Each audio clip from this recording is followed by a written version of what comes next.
Oui, a été présente. Oui, on ne peut pas toujours... Mais globalement, elle a su mener son match du début jusqu'à la fin avec une stratégie qui a tenu la route. Voilà donc la première championne de France, Samia Chaman, dans la catégorie des 48 kilos. On va prendre un petit peu de poids pour s'intéresser donc au moins de 70 kilos avec Blandine Jouard face à Hélène Leland. Blandine Jouard du club de Tremblay. Alors que Hélène Leland, elle, vient de Nantes. Voilà cette catégorie. Donc c'est la plus grosse catégorie féminine sur ces championnats. Nous n'avons pas de filles engagées la catégorie supérieure. Après, il y a plus de 70 kilos, mais il n'y en avait pas. Il n'y en avait pas. Mais là, en tout cas, en ce qui concerne les championnats de France, donc, on s'arrête aux 70 kilos. Avec donc tout de rouge vêtu, vous pouvez le voir, hein, c'est marqué dessus. Blandine Jouard, voilà. Face donc à Hélène Leland, la combattante de Nantes. Donc avec, là, pour l'instant, un peu moins vite, mais ça permettra aussi aux téléspectateurs d'avoir une vision peut-être plus précise de ce qui se passe. Oui, enfin en même temps, on a vu que sur le début du combat, ça démarrait bien quand même. Ouais, Blandine Jouard avait décidé de prendre les choses en main. Il y a une chose aussi que je souhaitais évoquer avec vous. Alors on le voit souvent, on le voit pas toujours dans toutes les disciplines de pied-point. En boxe française savate, on s'aperçoit que les combattants sont toujours sur des reprises d'appui. Hein. On les voit. On sait que pour la puissance, la puissance de frappe, l'ancrage au sol est important. Donc ça aussi, c'est une donnée importante. Travailler sur les déplacements, travailler sur cette façon de rebondir, d'ajuster ses pas pour travailler avec les jambes. Mais il faut aussi à un moment savoir s'ancrer dans le sol pour frapper avec les poings. Voilà, il faut arriver à avoir cette mobilité, cette dynamisme, mais aussi être en mesure de pouvoir fixer les appuis au sol pour pouvoir verrouiller les impacts. Alors après, il faut savoir qu'on a des chaussures. Hein. Ça change aussi le rapport, puisque avec des chaussures, on a aussi un grip au sol qui permet d'avoir cette qualité de déplacement qu'on n'a pas forcément dans des disciplines où on est pieds nus. Voilà, tout à fait. Après, il faut avoir cette logique d'appui pour chercher du transfert de poids, pour mettre des impacts sur la reprise dynamique des appuis. Voilà, là, on s'aperçoit que pour l'instant, il y a Blandine qui met en place un travail de cadrage, de sape. Voilà. Elle cherche un petit peu à réduire l'espace de déplacement de son adversaire. Ouais, coup de pied retourné. Chassé tournant. C'est ça, le terme exact. Le terme exact. Chassé tournant. L'intérêt étant de le donner avec le talon, bien sûr. Oui. Alors, on le sait aussi dans d'autres disciplines de pied-point, il existe des tactiques, on va dire ça comme ça, pour justement ce qu'on appelle casser les appuis au sol, hein, travailler sur les jambes, sur les cuisses, pour que l'adversaire justement n'ait plus cette possibilité à la fois de déplacement ou d'ancrage au sol pour frapper. Est-ce que ça aussi, qu'il était magnifique ce coup de pied fouetté? Fouetté, tout à fait. Coup de pied circulaire, fouetté, qui est donné avec le pied ou la poigne du pied. Bien sûr, ce travail de sape en bas est prépondérant. Plus on a un adversaire qui est mobile et plus forcément on va essayer de minimiser sa mobilité. Donc le travail sur la jambe avant et aussi sur la jambe arrière, puisqu'on peut aussi déborder et travailler sur la jambe d'appui arrière. Et l'intérêt étant forcément de restreindre le dynamisme et le déplacement de son adversaire.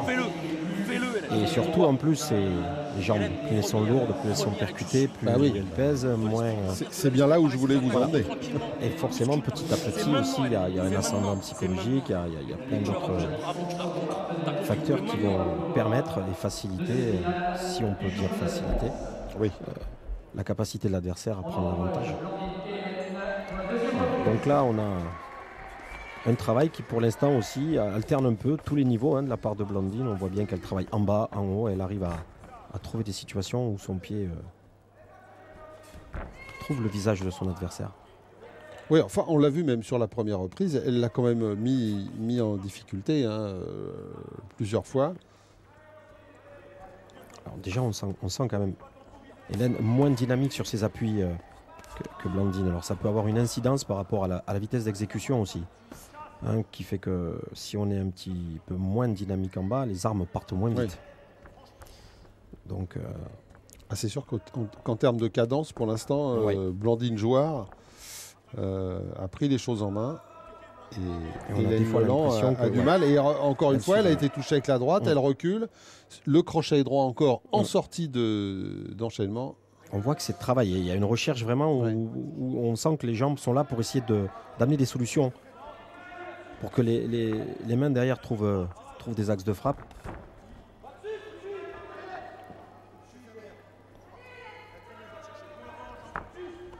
Ouais, pour l'instant, plus aérienne en même temps. Là, on voit bien. Elle vient prendre la jambe d'appui quand la jambe se lève.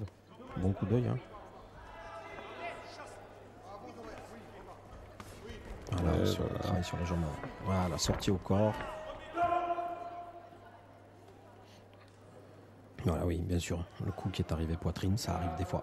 Donc, intervention de l'arbitre. Oui, ça, chez les garçons, c'est autre part. Chez les filles, c'est la poitrine. Oui, ça peut arriver. Ça peut arriver. Ça, on le sait. Ouais, car les protections chez les filles, c'est au niveau de la poitrine. Aussi, il y a aussi la protection pubienne, mais aussi, bien sûr, la poitrine, c'est une coque, en fait. Hein. Oui. Et donc, les frappes sont interdites à ce moment-là. Voilà, on frappe au niveau du plexus. Le petit uppercut d'Hélène Leland en sortie. Pas assez appuyé, pas assez dynamique. Elle l'a vu, hein, la garde de Blandine Jouard s'est ouverte. Elle l'a placé, elle l'a passé. C'est vrai que c'est mieux sur une combattante qui avance. Elle n'était pas très appuyée, mais c'est peut-être une solution pour elle. Parce que pour l'instant, elle est quand même dominée. Hein. Hélène Leland. Elle subit, oui. Ouais. Elle subit. Écoute ce que je te dis, Hélène. Écoute pas l'essoufflement. Il ne faut pas qu'elle commence à s'enfermer dans de la non-boxe et à un peu trop regarder son adversaire. Parce que connaissant ces deux athlètes, et je sais qu'elle est capable de bien mieux que ça. Donc espérons qu'à l'approche de cette troisième reprise, elle va arriver à mettre un petit peu plus de rythme dans ses appuis pour rivaliser avec son adversaire Blandine. Bon, en même temps, on ne l'a pas encore dit, hein, mais cette jeune femme que vous voyez en gros plan, c'est quand même la championne du monde en titre. Hein. Donc en même temps, c'est un gros morceau pour Hélène Leland. Un titre qu'elle a remporté en Chine. En Chine, c'est ça. Ouais. Les championnats du monde masculin étaient en France, à Clermont-Ferrand. Et juste après, avaient lieu les championnats du monde féminin en Chine, avec de très très bons résultats. On aura l'occasion, parce que certains des combattants qu'on verra sur ces championnats de France étaient là-bas. Et entre autres, Blandine Jouard, championne des 70 kilos. Elle avait battu l'Italienne Burgio. Et donc pour Hélène Leland, elle est quand même face à la championne du monde. La numéro 1 mondiale. Voilà, la numéro 1 mondiale. Donc effectivement, c'est un challenge c'est compliqué à relever. C'est un sacré challenge à relever, surtout que Blandine est quand même une combattante très très expérimentée qui a un bon coup d'œil, comme vous pouvez le voir. Hein. À chaque fois, la main, le pied, elle se trouve toujours une solution de frappe. Voilà, encore cette jambe arrière en circulaire, en fauteuil qui est venue toucher juste derrière le gant d'Hélène. Donc il y a un très très bon coup d'œil de la part de Blandine. Voilà, ce qu'il faut, c'est que maintenant Hélène j'oserais dire se réveille un petit peu dans le contexte où elle est beaucoup plus apathique que ce qu'elle peut faire. Enfin, elle est beaucoup plus dynamique que ça d'habitude. C'est peut-être un jour sans. Et il est vrai qu'il y a un titre, il y a une finale, et souvent le stress, il peut être à la fois quelque chose de très positif, mais quand il se met à basculer du mauvais côté. Oh, il était beau. Oui, très très belle réaction. Ouais. Parce que elle a perdu un peu le fait de se retourner. Blandine Jouard a perdu son adversaire de vue.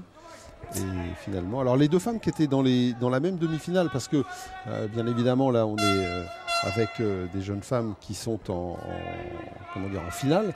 Avant il y a eu des demi-finales. Alors il y a eu deux villes, Nantes et Béziers, et elles étaient dans la même demi-finale à Nantes. Et alors ce qui est détail amusant, c'est que Hélène Leland, en demi-finale, a battu Serena Burgio, qui elle-même avait été battue par Blandine Jouard en finale des championnats du monde. Donc on peut considérer presque qu'on aurait les deux numéros 1 mondiaux. Les deux numéros 1 dans cette catégorie. Alors oui, parce que cette combattante italienne a décidé de se licencier en France. Oui, à Toulouse.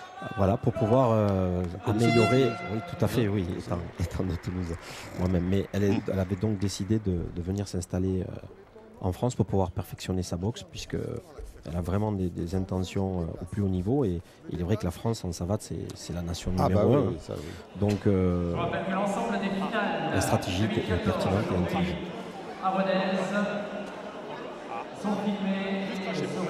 Alors qu'on écoute le coin de Blandine Jouard. Tu t'en mords, déplace. Tu la mets dans le fond, j'en mets 1, 2, je m'en vais. D'accord ? On n'est pas vraiment inquiet en même temps, hein. C'est normal. Non, là, pour l'instant, à moins d'un revirement ou que Hélène arrive à toucher sérieusement. Qu'est-ce qui lui arrive justement à Hélène? C'est quoi? C'est l'enjeu qui la stresse? C'est un jour sans? Il y a l'enjeu qui fait que ça devient un jour sans. En gros, je pense, pour l'avoir coaché au niveau international, je sais que c'est une combattante habituellement qui est totatalement déterminée. C'est ce qu'on lui dit dans son coin, enclenche quelque chose. Et là, on voit qu'elle est vraiment pas du tout dans ses gants et dans ses savates. Hein. Oui. Donc c'est le cas de le dire et donc là malheureusement elle ne peut pas exprimer son potentiel. Ouais, ce qui est dommage parce qu'on peut considérer que finalement on a pratiquement les deux numéros 1 mondiales face à face.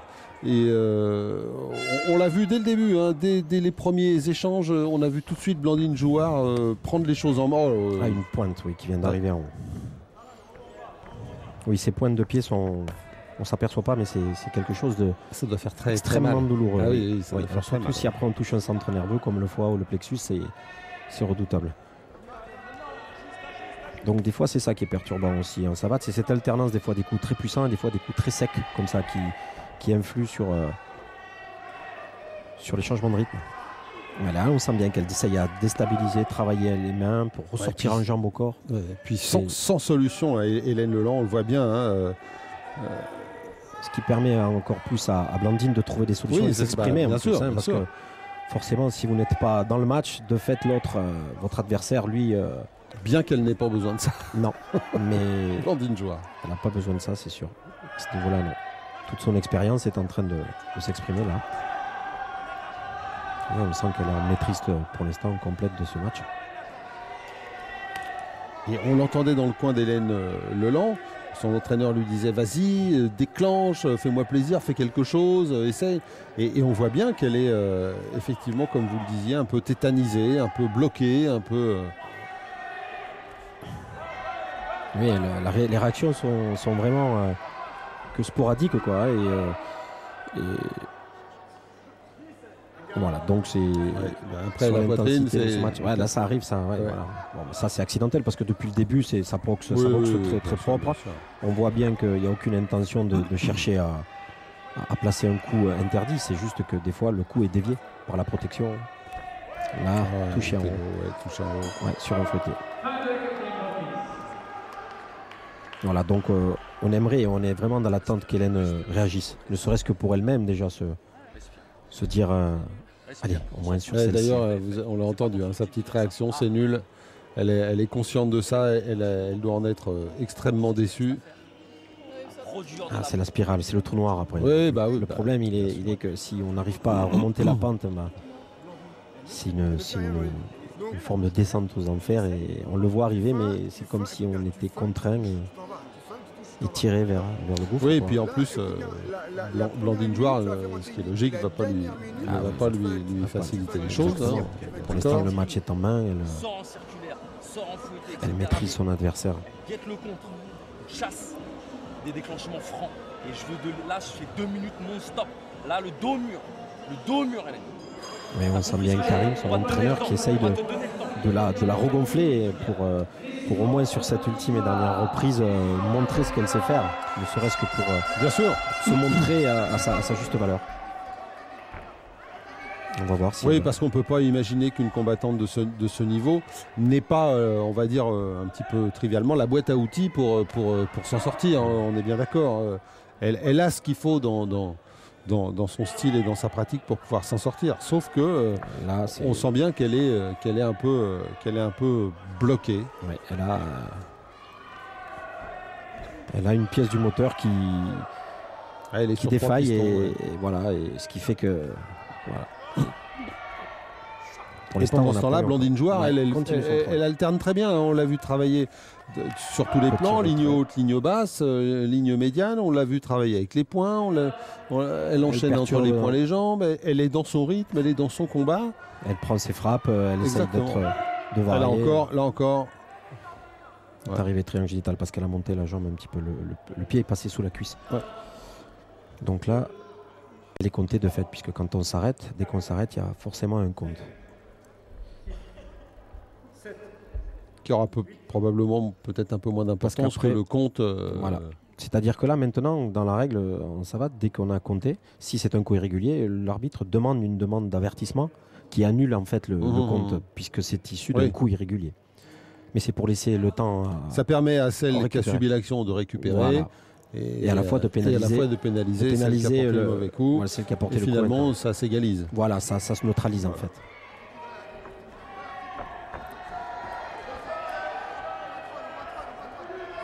Pour l'instant, Hélène est restée malheureusement dans ce schéma. Ah, puis on le voit bien sur le rythme, sur le déplacement, sur les frappes, sur la position. Blandine Jouard est vraiment n'arrête pas, se déplace à une cadence. On voit bien qu'Hélène Leland, elle n'est pas dans sa cadence. Non, non. Elle est en retard, on le voit. Elle court derrière et les appuis sont. Elle est en recherche d'appui et. Ouais, voilà. vous qui la connaissez bien, oui, ça me fait penser à un camion qui. Vous qui savez, vous la connaissez, vous savez comment elle est, et effectivement, c'est pas. C'est comme un véhicule où il n'y a pas de pilote, vous voyez. Ouais. Voilà, ça avance et on sent bien qu'elle n'est pas malheureusement présente dans le travail qu'elle met en place là. Donc là, l'arbitre lui reproche d'une frappe un peu hors distance qui va un petit peu dans l'état d'esprit dans lequel elle est malheureusement sur ce match. Voilà, là on voit bien le travail de Sapp en bas. Quand vous parliez de la variété des niveaux, on voit qu'elle vient de travailler dans la jambe avant, à l'intérieur de la jambe avant de son adversaire, à l'intérieur de la jambe arrière de son adversaire. Oui, et puis il faut bien faire comprendre à nos téléspectateurs que tout ça n'est pas anodin. C'est-à-dire si on va travailler en bas, c'est pour faire descendre la garde, pour pouvoir après travailler en haut avec les points. Que si on travaille en haut, c'est l'inverse. Que si on travaille au corps, c'est tout ça. Tout ça influe sur la posture de corps, bien évidemment. Pour créer des espaces, parce qu'avant tout, boxer, c'est pas mettre des coups, c'est déséquilibrer une organisation. C'est d'abord de ne pas en prendre. C'est tout à fait ça. Oui. C'est d'abord prioritairement, c'est de ne pas en prendre. Vous avez raison. Mais aussi derrière, quand on a passé ce stade-là, c'est de désorganiser quelque chose qui est en place normalement. Donc, pour désorganiser, il faut varier les trajectoires, varier les zones de frappe, chercher à trouver des angles où le pied va s'incurver pour venir frapper derrière le gant, passer entre les gants, passer sous le coude, avoir une trajectoire un peu curviligne, une trajectoire. Voilà. Donc on essaye d'avoir des trajectoires un peu variées. Oui, donc là on n'est pas sûr évidemment, de fait. À l'unanimité en plus. Oui, sinon ça aurait été grave si quand même il n'y avait pas l'unanimité sur ce match-là. Hélène Leland qui est donc. On peut le dire, hein, qui est passé à côté de sa finale, hein, qui n'était pas dans sa finale. C'était pas son jour. Quant à dépassé Blandine par Jouard, l'enjeu, certainement dépassé par l'enjeu, par tellement vouloir quelque chose et malheureusement trop d'émotions. Et je pense que derrière ça, elle va être profondément déçue. Ça, on peut l'imaginer. Quant à Blandine Jouard, eh bien la numéro 1 reste numéro 1. Voilà. Toujours numéro 1. Bon, beaucoup d'expérience chez Blandine. Ça fait bon nombre d'années qu'elle tourne dans